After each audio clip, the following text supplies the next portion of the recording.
Buenos días, buenas tardes, buenas noches, donde quiera que se encuentren. Mi nombre es Oscar Uriel Armendarizainos y el día de hoy tengo una vez más el placer y la dicha de compartir la reflexión dominical con ustedes. Les invito a que antes de iniciar este tiempo de lectura, este tiempo de reflexión, podamos elevar una oración a nuestro Dios. Vamos a orar. Gracias, buen Dios, por el amor, por la vida, por la esperanza que nos das. Gracias porque el día de hoy podemos leer esta breve porción de tu palabra, reflexionar en ella, pero sobre todo te pido que la podamos poner en práctica. Que seas tú y tu Espíritu guiándonos en este tiempo. Amén. Pues bien, mis queridos hermanos, mis queridas hermanas, el día de hoy la reflexión de la palabra está basada en el Evangelio según San Mateo, en su capítulo 13, versículos 24 al 30, y de ahí brincamos al 36 al 43. Les invito a que puedan hacer esta lectura y en sus casas, en un tiempo libre, la puedan escuchar. Y bueno, eso les ayudará a tener un poco de más contexto sobre la parábola que vamos a reflexionar el día de hoy. La parábola justamente es aquella que quizás ya conocemos, que es el trigo y la cizaña. Creo que como iglesia a lo largo de la historia podemos darnos cuenta que nunca ha sido posible realizar una separación visible, tangente y definitiva entre el trigo y la cizaña, o entre también lo que podríamos llamar los fieles y los infieles. San Agustín decía que no nos toca a nosotros hacer esa separación, sino que será hasta el fin de los tiempos, hasta el fin de la historia, cuando Cristo mismo haga esta separación. Y creo que eso es importante recordarlo y remarcarlo, porque aún en el mundo donde estuvo Jesús, aún en el tiempo en que Jesús caminó con sus discípulos, anunciando el reino de Dios, aún en ese tiempo los justos coincidían con los injustos. La iglesia, como parte de la sociedad, es una mezcolanza entre aquellas personas que seguimos a Jesús, entre aquellos que decidimos caminar de una manera diferente, pero también entre aquellos que se comportan de una manera mala, entre aquellos que buscan hacer el mal entre la sociedad.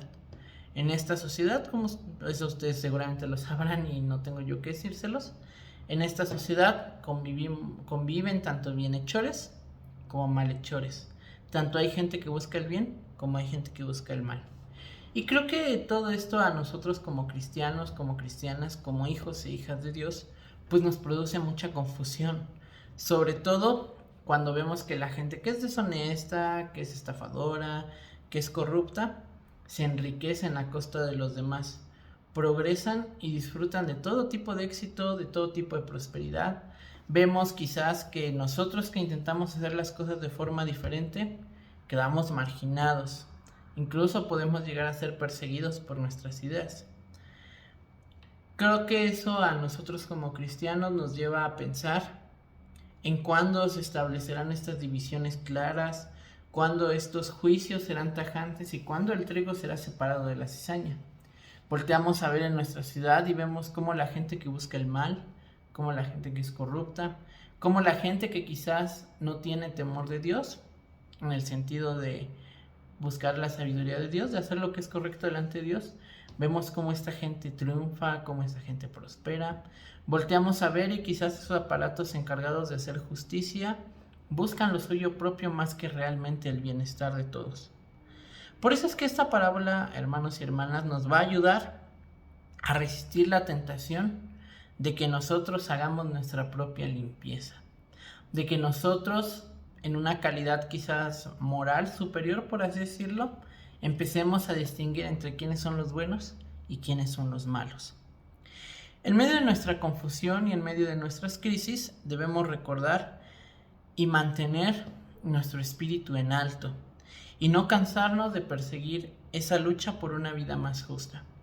Como yo les decía, a veces como personas es muy fácil desanimarnos, es muy fácil caer en preocupaciones porque vemos justamente que quizás nosotros que buscamos a Dios, que oramos, que estamos intentando hacer las cosas de una manera diferente a como nos la dicta el mundo, nos damos cuenta que en realidad somos las personas que quizás somos pues más marginadas, que justamente por denunciar la corrupción, por denunciar el pecado social, somos aquellos que somos mal vistos por la sociedad. Yo recuerdo en la preparatoria cuando estudiaba que en una ocasión una maestra que pues no, realmente no nos daba clases, nos dijo, bueno, ustedes pasen y díganme qué calificación creen que se merecen, ¿no? Y pues obviamente todos decían 9, 10, etcétera, etcétera. Y entonces, en esa ocasión yo escuché, ya la había escuchado antes, pero fue cuando por primera vez entendí que un compañero dijo, pues yo quiero un 10, ¿no? Y la maestra dijo, bueno, ahí tienes tu 10, ¿no? Y yo le dije, oye, pero pues yo creo que siendo realistas tú no mereces un 10, ¿no? Y me dijo, bueno, pero es que tú tienes que aprender que en esta sociedad el que no tranza, no avanza. Y justamente cuando uno hace esas acotaciones, cuando uno dice, bueno, creo que eso que estamos haciendo no está bien o no es del todo correcto, pues es cuando se nos tacha de santurrones, ingenuos, de que no sabemos cómo progresar. Sin embargo, en esta parábola el Señor lo que nos quiere decir es que esa ambigüedad que nosotros vemos, esa carencia de valores que nosotros vemos, será solucionada por el Señor, ya que en Dios no existe ambigüedad. Para Dios las cosas son muy claras. O estás de un lado o estás del otro, pero no hay puntos medios. Por eso en Apocalipsis Dios nos recuerda, por cuanto no eres frío ni caliente, te vomitaré de mi boca. Para Él no hay puntos medios. Por eso, hermanos, también creo yo que en medio de las situaciones que vivimos, en medio de los contextos tan complicados que a veces como cristianos, y más allá como cristianos diría yo, sino también como personas vivimos, es imperante que nosotros empecemos a reconstruir la esperanza en el reino de Dios. De pensar que no depende de nosotros hacer esa limpia, que no depende de nosotros decir que está bien y que está mal, sino que nosotros empecemos a confiar plenamente en Dios y a partir de ahí empecemos a reconstruir. Que a partir de ahí empecemos a proponer un nuevo sentido para nuestra vida, un nuevo sentido para la sociedad, donde justamente sea la vida, la dignidad y la justicia el centro de todo. Que al final son los valores que vino a proclamar Jesús en el reino de Dios. No obstante, a pesar de eso, podemos seguir pensando nosotros, pues el trigo y la cizaña siguen creciendo juntos. Realmente habrá que esperar con los brazos cruzados hasta que se produzca una intervención del cielo, hasta que Cristo baje y aclare todas las cosas. Podríamos decir nosotros que lo que yo les acabo de decir es una explicación, pues sí, muy bonita y lo que sea, pero al final, ¿qué nos queda a nosotros por hacer? Por eso también yo creo que la parábola nos lleva a reflexionar sobre nuestra responsabilidad política. Recordemos que la política no es más que la participación del ciudadano o de la ciudadana en la vida pública de la sociedad. No porque no seamos diputados o no porque no seamos el presidente de la república significa que no hagamos vida política. Todos la hacemos y la llevamos a cabo. Por eso es que nuestra actuación como personas, nuestra actuación como cristianos, nuestra actuación en el ámbito religioso, pero también en la esfera política, nos debe de llevar a pensar qué acciones concretas estamos teniendo en ese compromiso por la vida, qué acciones concretas estamos tomando por defender los derechos del prójimo, qué acciones concretas estamos tomando por defender a aquellos que no pueden defenderse por sí mismos. Por eso, hermanos, es importante que nos preguntemos cuál es la relación entre esta acción de Dios que se menciona en la parábola con nuestras acciones. Es decir, no es que yo vaya a separar el trigo de la cizaña, pero yo como trigo, ¿qué estoy haciendo para que esas semillas de las que se han venido hablando en las parábolas sean sembradas? ¿Cuál es mi responsabilidad como cristiano en la sociedad? En medio de la injusticia, en medio de la opresión, en medio de tantas cuestiones difíciles, en medio de tanto mal que hay en nuestra sociedad, ¿qué estoy haciendo yo para contribuir a eso? Y eso nos debe llevar a otro punto, hermanos, que es, tenemos que tener cuidado con la aparición de figuras mesiánicas. En tiempos de crisis es muy común que aparezcan figuras que se presentan como mesías, como aquellos que nos van a salvar de la cizaña. El uso de las palabras que es la única persona que nos puede salvar, que justamente a partir de él vamos a tener salvación, que si nosotros lo seguimos va a haber un futuro mejor para ustedes y para mí. Cuando estas palabras, hermanos, tienen una connotación religiosa, tenemos que tener cuidado, porque entonces tenemos un carácter anticristiano. Esas personas están reflejando ahí un carácter anticristiano, ¿ok? Recordemos que en el sentido bíblico el anticristo no es una figura que tiene cuernos y una cola, sino el anticristo es toda persona que se opone ¿a qué? A la acción de Cristo.